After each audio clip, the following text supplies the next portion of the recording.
সুপ্রিয় দর্শক, আসসালামু আলাইকুম। আপনাদের সবাইকে স্বাগত জানাচ্ছি এখনকার আলোচনায়। আপনাদের সঙ্গে আছি আমি সিরাজুল ইসলাম। দর্শক, আজকে পবিত্র শুক্রবার, সবাইকে জুমা মুবারক। অনেক চমৎকার চমৎকার খবর আছে। মার্কিন প্রেসিডেন্ট ডোনাল্ড ট্রাম্প ৪৮ ঘন্টার আল্টিমেটাম দিয়েছিলেন, কিন্তু সেই আল্টিমেটাম শেষ। কি করেছেন তিনি? চুক্তিও হয়নি, ইরানের সাথে তিনি যুদ্ধও করতে পারেননি। বরং তিনি ঘোষণা দিয়েছেন কি, যে ইরানের সাথে খুব দ্রুতই যুদ্ধ শেষ হয়ে যাবে। এপাশে আরও চমৎকার খবর আছে। আমেরিকার হাতে যে অস্ত্র গোলাবারুদের মজুদ অনেক কমে গেছে, এই খবর কে ফাঁস করেছে তাকে খুঁজে বের করতে হবে। ডোনাল্ড ট্রাম্প ক্ষেপে গেছেন, খুঁজে বের করতে হবে এবং নিশ্চয়ই তাকে ফুলের মালা পরানোর জন্য খোঁজা হবে না, তাকে নিশ্চয়ই শাস্তির ব্যবস্থা করবে। এপাশে আরেকটা খবর হচ্ছে, ইরানের প্রধান আলোচক এবং জাতীয় সংসদের স্পিকার বাকের কলিবাফ বলেছেন, ডোনাল্ড ট্রাম্পকে ব্যঙ্গ করেছেন, ব্যঙ্গ করে বলেছেন, আপনি এই নাটকের কূটনীতি বন্ধ করেন। খুব কড়া কথা। ইরানের জাতীয় সংসদের কথা যখন আসলে তখন আরো চমৎকার খবর দিই আপনাদের। ইরানের জাতীয় সংসদে বিল আনা হচ্ছে, হরমুজ প্রণালী দিয়ে আমেরিকা এবং ইসরায়েলের কোনো জাহাজ চলতে পারবে না। এই বিল পাশ হলে হরমুজ প্রণালী আমেরিকা এবং ইসরায়েলের জন্য চিরদিনের জন্য বন্ধ হয়ে যাবে। আমি অনেকদিন ধরে বলে আসছিলাম। আরও চমৎকার খবর আছে কিছু। ইরান এবং প্রতিরোধ অক্ষের উপর হামলার ব্যাপারে যারা জড়িত এই যুদ্ধে, সেই সমস্ত কয়েকটি দেশের জাহাজও হরমুজ প্রণালীতে চলাচল নিষিদ্ধ হবে। শুধু তাই না, আরও খবর আছে। সেই খবর কি, সেটি পরে শুনুন। আর একটা ছোট খবর দিয়ে মূল আলোচনায় চলে যাব। সেটা হচ্ছে, ইরানের হামলায় অন্তত 700 মার্কিন সেনা আহত হয়েছে, তা তো আমেরিকায় স্বীকার করেছে, পেন্টাগন তথ্য দিয়েছে। এই 700 আহত সেনার বেশিরভাগই ট্রমাটিক ব্রেইন ইনজুরিতে ভুগছে। তার মানে তাদের ঘাড়ের উপরে কাছে যে ভয়াবহ রকমের ক্ষেপণাস্ত্র হামলা হয়েছে, এই শব্দে ব্রেইন ইনজুর্ড হয়ে গেছে। এই ব্রেইন ইনজুর্ড হলে কি হয়, এটা নিয়ে আমি পরে আলোচনায় আসছি। সুপ্রিয় দর্শক, বিস্তারিত আলোচনা যাচ্ছি, তার আগে আপনাদেরকে সবাইকে বলি, পুরো আলোচনার সাথে থাকুন। আর ভিডিও ভালো লাগলে লাইক কমেন্ট শেয়ার করবেন এবং চ্যানেলটি সাবস্ক্রাইব করে সাথেই থাকবেন। দর্শক, চলুন আমরা বিস্তারিত আলোচনা করি। প্রথমে কি বলেছিলাম যে 48 ঘন্টার হুমকি দিয়েছিলেন, আলটিমেটাম দিয়েছিলেন গত পরশুদিন ডোনাল্ড ট্রাম্প, যে 48 ঘন্টার ভেতরে ইরানকে চুক্তিতে আসতে হবে, আর তা না হলে তার উপরে ভয়াবহ হামলা হবে। দ্বিতীয় বিশ্বযুদ্ধের পরে এত বড় হামলা হয়নি, এইরকম হামলা করবেন তিনি। বাংলাদেশ টাইম গতকালকে বলেছেন, তার মানে আমেরিকান টাইম আজকে, অর্থাৎ 7ই আগস্ট। তিনি বলেছেন যে ইরান যুদ্ধ খুব দ্রুতই শেষ হবে আশা করি, এবং তিনি আশা প্রকাশ করেছেন যে ইরানের কাছে খুব বেশি অস্ত্র নেই, তারা খুব বেশি দূর এই যুদ্ধ টেনে নিয়ে যেতে পারবে না। অদ্ভুত কথা। যেখানে অস্ত্রের অভাবে আমেরিকা অটোমেটিক একা একা ইরানের উপরে হামলা বন্ধ করতে বাধ্য হয়েছে, এবং সেই সময়ও ইরান হামলা করেছে প্রয়োজন অনুসারে, যেখানে যেখানে প্রয়োজন। জর্দানে করেছে, কুয়েতে, বাহরাইনে, বিভিন্ন জায়গায়, ইরাকে, এবং এই সমস্ত হামলা ঠেকানোর মতো অবস্থা আমেরিকার নেই, অর্থাৎ ইন্টারসেপ্টর নেই এলাকায়। সেই সময় ডোনাল্ড ট্রাম্প বলছেন যে ইরান বেশি দূর আর এই যুদ্ধ টেনে নিয়ে যেতে পারবে না। অথচ ইরানের পক্ষ থেকে কথা হচ্ছে, ইরানের প্রেসিডেন্ট মাসুদ পেজেশকিয়ান কয়েকদিন আগে বলেছেন যে যেভাবে যুদ্ধ চলছে, এইভাবে যুদ্ধ চললে আগামী 10 বছর ইরান একটানা যুদ্ধ করতে পারবে, তার হাতে যে অস্ত্র আছে এখন সেই অস্ত্র নিয়ে। এই তো 3-4 দিন আগে ইরানের একজন সামরিক কমান্ডার তিনি একদম সুস্পষ্ট করে বলেছেন যে আমরা এখনো যে সমস্ত অস্ত্র ব্যবহার করছি তার বেশিরভাগই 10 বছর আগে তৈরি। ভাবা যায়। সবচেয়ে বড় কথা হচ্ছে কি, ইরানে যে এত এত শত শত মিসাইল সিটি, সেই মিসাইল সিটিগুলো কি এত তাড়াতাড়ি খালি হয়ে গেছে? ইরান তো তার যে সি ড্রোন সিটি, যেটা সমুদ্রে ব্যবহার করা যে ড্রোন, ছোট ছোট বোটের যে সিটি, সেটা তো এখনো ব্যবহারই করেনি। অর্থাৎ আমেরিকার সাথে নৌযুদ্ধ ইরানের শুরু হয়নি, আর স্থলযুদ্ধ তো পরেই থাকলো। সামান্য বিমান যুদ্ধ হয়েছে, এবং এই বিমান যুদ্ধে, অর্থাৎ যে যুদ্ধটা গেল, এই যুদ্ধে ইরান খুব কমই বিমান ব্যবহার করেছে, 2-1 বার। একটু করেছে কুয়েতে আর একটু করেছে কাতারে, এখনো তো অনেক পথ বাকি। আমি যে বলি যে যুদ্ধের একটা পর্যায়ে গিয়ে যখন আমেরিকার বিমান বা ক্ষেপণাস্ত্র ভূপাতিত করার মতো অবস্থা থাকবে না, তখন বিমান দিয়ে চুরমার করে দেবে। সেই অবস্থা যদি এড়াতে চায় আমেরিকা, তাহলে মধ্যপ্রাচ্য থেকে তাদের চলে যাওয়াটা সবচেয়ে বুদ্ধিমানের কাজ, এবং সম্ভবত সেই দিকেই তারা হেঁটেছে। এটা আমি যদি সাধারণ একজন মানুষ বুঝতে পারি, তাহলে আমেরিকার যারা সমর বিশেষজ্ঞ, যুদ্ধের কৌশল নির্ধারণ করে, যুদ্ধ পরিচালনা করে, এই ব্যাপারে বিশেষজ্ঞ, তারা বোঝে না? নিশ্চয়ই বোঝে, এবং they are doing that, Donald Trump যতই বলুন। ফলে ডোনাল্ড ট্রাম্প এখন যেটা বলছেন যে ইরান অনেকদিন যুদ্ধ করতে পারবে না, খুব দ্রুতই আশা করি শেষ হয়ে যাবে। ডোনাল্ড ট্রাম্প এই সমস্ত কথা বলে একা একা খুশি হতেই পারেন, সুখ পেতেই পারেন। ওই যে সেই নিতাই ঠাকুরের মতো একা সবকিছু, তিনিই হারেন তিনিই জেতেন, তিনিই ট্রাম্প মারেন তিনিই ওভার ট্রাম্প মারেন, সেটা তার ব্যাপার। কিন্তু বাস্তবতা তো ডোনাল্ড ট্রাম্পের কল্পনার জগতে চলে না। বাস্তবতার জগৎ ভিন্ন। বাস্তবতার জগৎ দেখছে হরমুজ প্রণালী। আমেরিকার মতো ভুবন বিখ্যাত সামরিক বাহিনী, যারা নিজেদেরকে বিশ্বের 1 নম্বর সামরিক বাহিনী বলে দাবি করছে, এখনো তাদের মুরদ হয়নি। 161 দিন পার হয়ে গেছে হরমুজ প্রণালী খোলার, মুরদ হয়নি, পারেনি। দিস ইজ ফ্যাক্ট, এটাই বাস্তবতা। ইরানি সামরিক বাহিনীকে সারেন্ডার করা তো দূরের কথা, একটা সেনা ইরানের ভেতরে প্রবেশ করাতে পেরেছে আমেরিকা? পারেনি। ইরান কি বলে রেখেছে যে এখন মার্কিন সেনাদের উচিত তাদের সাথে অস্ত্র থাকার পাশাপাশি তাদের সাথে কফিন থাকতে হবে। কথাটার মানে খেয়াল করে দেখেছেন আপনারা? কত বড় মারাত্মক কথা। এই অবস্থায় ডোনাল্ড ট্রাম্প, আমেরিকা নিজেদেরকে যত যাই ভাবুক না কেন, বাস্তবতা হচ্ছে মধ্যপ্রাচ্যের চালচিত্র পাল্টে যাচ্ছে, এবং ইরানের কাছে তারা প্রচণ্ডভাবে ধরা খেয়েছে। একদম সরল বাংলায়, সহজ ভাষায় বললে, ইরানকে তারা যা করতে চেয়েছিল জাস্ট উল্টা হয়েছে।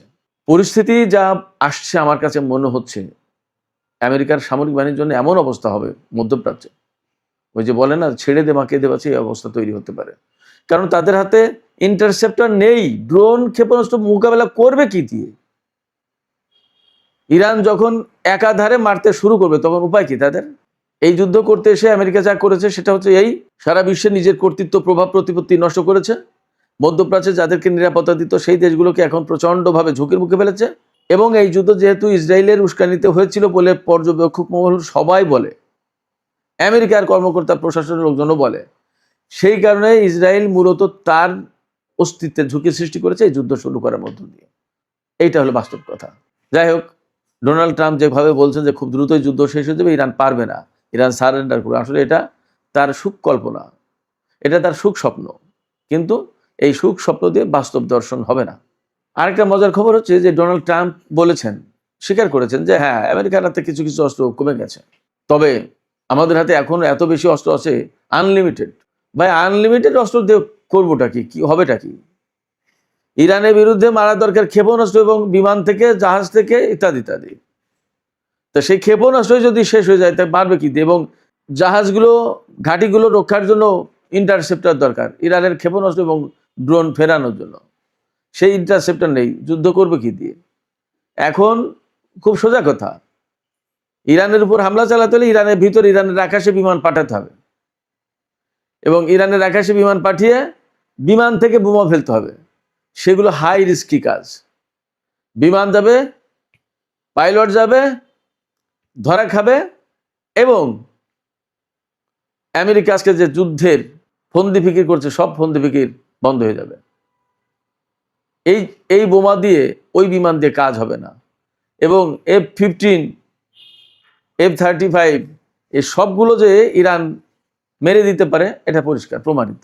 সেক্ষেত্রে আমেরিকার সামনে যুদ্ধ বন্ধ করা ছাড়া কোনো পথ আছে বলে মনে হয় না। এটাই সবচেয়ে ভালো কাজ হবে। এই যে অস্ত্র কমে যাওয়ার যে প্রসঙ্গ, মার্কিন Wall Street journal, new York Times, CNN, অনেক পত্রিকা, এক্সিওস, অনেক গণমাধ্যম খবর দিয়েছে যে আমেরিকার হাতে প্রচুর পরিমাণে অস্ত্র কমে গেছে, বিশেষ করে থার্ড ইন্টারসেপ্টর, পেট্রিয়ট ইন্টারসেপ্টর, এবং আর্মি ট্যাকটিক্যাল মিসাইল আর প্রিসিশন স্ট্রাইক মিসাইল, এই 4 রকমের ক্ষেপণাস্ত্র। আমেরিকার যুদ্ধের প্রাণই তো এই 4 রকমের ক্ষেপণাস্ত্র, তাই যদি শেষ হয়ে যায় তো তাহলে যুদ্ধটা করবে কি দিয়ে? এই খবর কেন প্রকাশ করলো, কারা প্রকাশ করেছে? এই খোঁজাখুঁজি শুরু করেছে ডোনাল্ড ট্রাম্প। তদন্তের নির্দেশ দিয়েছে। এই গোপন খবর ফাঁস করলো কে? ডোনাল্ড ট্রাম্প তদন্তের নির্দেশ দিয়েছেন, এবং তদন্ত করে যাদেরকে পাবেন তাদেরকে নিশ্চয়ই জামায় আদর করবেন না, ফুলের মালা দেওয়া হবে না, তাদেরকে অবশ্যই বিচারের মুখোমুখি বা শাস্তির আওতায় আনা হবে। ডোনাল্ড ট্রাম্প এই সমস্ত দাবি করছেন যে যুদ্ধ শেষ হবে, চুক্তি হয়ে যাবে। এই কয়েকদিন খুব করে বলছিলেন যে চুক্তি হয়ে যাবে, এই আজকে হয়ে যাবে, কালকে হবে, বৃহস্পতিবারের ভিতরে হবে। বাংলাদেশ টাইম গতকাল, আমেরিকান টাইম আজকে সাংবাদিকরা ডোনাল্ড ট্রাম্পকে জিজ্ঞেস করেছে যে চুক্তি হওয়ার কথা ছিল, তা তো বৃহস্পতিবার চলে যাচ্ছে, চুক্তি হলো না, কি হবে? তাহলে আমার মনে হয় যে হয়ে যাবে। এটা নিয়ে ট্রিমেন্ডাস আলোচনা চলছে, নাইস আলোচনা চলছে। উনি তো এইভাবে বলেন, বিউটিফুল। এই সমস্ত আলোচনা চলছে এবং খুব শিগগিরই হয়ে যাবে। ইরান বেশি দূর যেতে পারবে না, দ্রুতই যুদ্ধ শেষ হয়ে যাবে এবং একটা চুক্তি হয়ে যাবে। কিভাবে হবে, কার সাথে হবে, নোবডি নোজ। অথচ পাশে হরমুজ নিয়ে যে আলোচনা হচ্ছে, ইরান কিন্তু ক্যাটাগরিক্যালি বারবার বলছে যে এই হরমুজ প্রণালী আমেরিকার খুলে দেওয়ার জন্য কোনো আলোচনা হচ্ছে না। এই আলোচনা হচ্ছে ইরান এবং ওমানের ভিতরে, যে আমরা হরমুজ প্রণালীটা কিভাবে ম্যানেজমেন্ট করব। অর্থাৎ জাহাজ কোন দিক দিয়ে যাবে, কোন দিক দিয়ে আসবে, টোল কত হবে, কিভাবে কি, এভরিথিং, এই সমস্ত আলোচনা হচ্ছে। এবং ওমানের সাথে ইরানের যদি চুক্তি হয় এ ব্যাপারে, ইরান বলছে যে তাহলেও তার মানে এই না যে এই হরমুজ প্রণালী সবার জন্য খুলে গেল এবং আমেরিকার জন্য খুলে গেল, নট দ্যাট। ব্যাপারটা হচ্ছে সিম্পলি এই চুক্তি হচ্ছে ইরান এবং ওমানের মধ্যে। এই চুক্তি হওয়ার পরে কবে হরমুজ প্রণালী খোলা হবে সেটা নির্ভর করছে আমেরিকার উপরে। কারণ এই হরমুজ প্রণালী খোলার জন্য আমেরিকাকে আগের শর্তগুলো পূরণ করতে হবে। কি সেই শর্ত? আমেরিকার উপর থেকে নিষেধাজ্ঞা তুলে নেওয়া, বিদেশে আটকে থাকা অর্থ ছাড় দেওয়া, $300 বিলিয়ন ফান্ড ক্রিয়েট করা, তারপরে নৌ অবরোধ একদম দেন দেয়ার তুলে নেওয়া, এরকম অনেকগুলো শর্ত আছে। এবং এখন শুধু এই না, এর সাথে নতুন শর্তও যুক্ত হবে।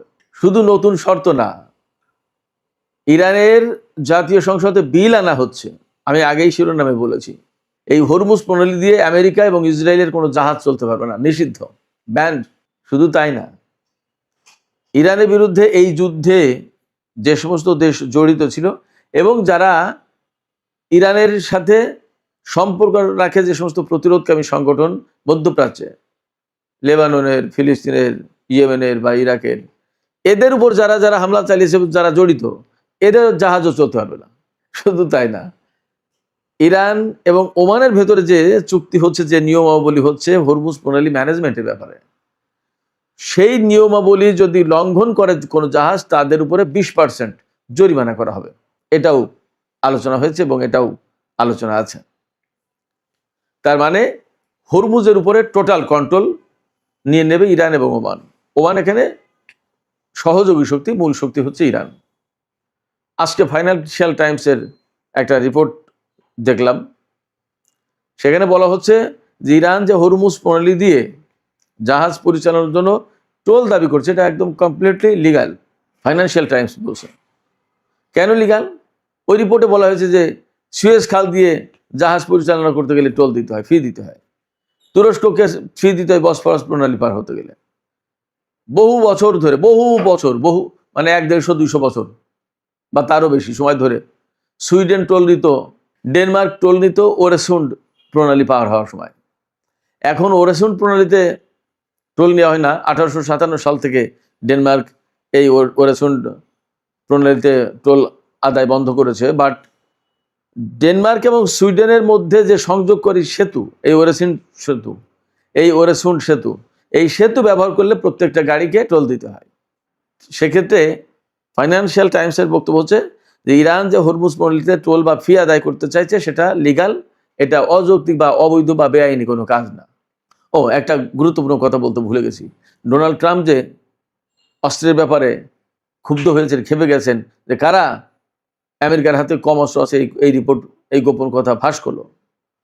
তিনি বলছেন যে এই গোপন রিপোর্ট ফাঁস করার কারণে ইরান আরো বেশি সাহসী হয়ে উঠবে, যুদ্ধ আরো বেশি দিন চালাবে এবং এটা আমেরিকার জন্য নেগেটিভ। বাস্তব কথা হচ্ছে কি, যে আপনার হাতে এখন তো অস্ত্র কমে গেছে, ইরান এই কথা জানে। ইরান তো আপনার উপর হামলা চালাতে যায়নি, প্রথম কথা। আপনারাই যুদ্ধ শুরু করেছেন। দ্বিতীয় কথা হচ্ছে আপনার হাতে কত অস্ত্র আছে আর কত অস্ত্র নেই এই হিসেব করে তো ইরান যুদ্ধ করে না। আমার ব্যক্তিগত যে পর্যবেক্ষণ, তাতে ইরান যুদ্ধ করছে, তার উপর যুদ্ধে চাপিয়ে দেওয়া আছে, তাদেরকে প্রতিরোধ করতে হবে, ব্যাপারটাই এমন না যে ইরান আগ্রাসী শক্তি হয়ে গেছে, যে তার হাতে যুদ্ধের অস্ত্র কম আছে, এখন তাকে একদম ভালো মতো ধরে পিটিয়ে দাও, ব্যাপারটা তো তা না। বরং ইরান যা চাইছে সেটা হচ্ছে যে এই মুহূর্তে এই যুদ্ধটা যেহেতু বেআইনি ক্ষতিকর, এই যুদ্ধ বন্ধ করে তারা চলে যাক। মধ্যপ্রাচ্যে আমেরিকার উপস্থিতি থাকার প্রয়োজন নেই। এবং যুক্তি হিসেবে বলছে, আমেরিকা যেসব দেশের নিরাপত্তা দেওয়ার কথা বলতো সেই সব দেশের নিরাপত্তা তো দিতে পারেনি, তাইলে আমেরিকা থাকার লাভটা কি বা প্রয়োজনটা কি? ইরানের এই বক্তব্যকে আমেরিকা গায়ের জোরে খণ্ডন করতে পারবে, যুক্তি দিয়ে খণ্ডন করতে পারবে না, এমনটাই মনে হয়। সুপ্রিয় দর্শক, এখনকার আলোচনা এখানে শেষ করতে চাইছি। আলোচনা শেষের আগে আপনাদের কাছে জানতে চাচ্ছি আপনাদের মতামত। আপনারা কি মনে করছেন যে ইরান হরমুজ প্রণালীতে যে কন্ট্রোলটা আরোপ করতে চাইছে, এ তো অনেক বড় কন্ট্রোল, এই কন্ট্রোল কি তারা নিতে পারবে হরমুজ প্রণালীর? এই কন্ট্রোল কি তারা নিতে পারবে হরমুজ প্রণালীর? আপনাদের কি মনে হয়? আপনাদের মতামত জানিয়ে কমেন্টে লিখুন। আর ভিডিও ভালো লাগলে আবারও বলি, লাইক, কমেন্ট, শেয়ার করবেন এবং চ্যানেলটি সাবস্ক্রাইব করে সাথেই থাকবেন। দর্শক, এখনকার মতো আলোচনা এখানেই শেষ করছি। আপনারা সবাই অনেক অনেক ভালো থাকুন। আল্লাহ হাফেজ।